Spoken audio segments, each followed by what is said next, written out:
Hello guys, আসসালামু আলাইকুম। আজকে দেখাবো বস্তাতে কিভাবে আদা চাষ করলে আদা বেশি উৎপন্ন হয়। সেই জন্য বস্তাতে আমার বড় ভাই আদা চাষ করছে।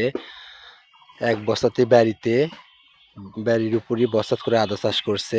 এখন মাত্র এক পিস আদার থেকে কতখানি আদা হয়েছে দেখেন আপনারা। আদা চাষ একটা লাভজনক ব্যবসা। আপনারা দেখতে পাচ্ছেন আদা সেই সুন্দর একদম।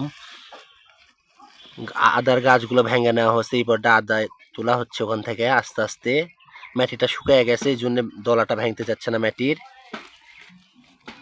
খুব শক্ত হয়ে আছে, একদম রস নেই মাটির, তো ওই জন্য আদাটা একদম শুকনা আদা হয়ে আছে। আপনারা দেখতে পাচ্ছেন এই পাশ থেকে কিছু গাছ আদার উঠানো হয়েছে, আর কিছু গাছ আছে আদার।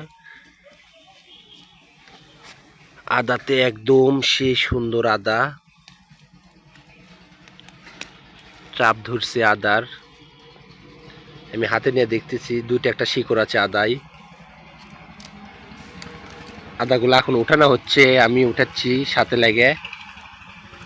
এই পাশে গাছের থেকে মাটির শক্ত চাপ ভাঙা যাচ্ছে না। আমার ভিডিওটি ভালো লাগলে লাইক কমেন্ট শেয়ার করে দিবেন। আজ এ পর্যন্ত, আবার নতুন ভিডিওতে আপনাদের সাথে দেখা হবে। আল্লাহ হাফিজ।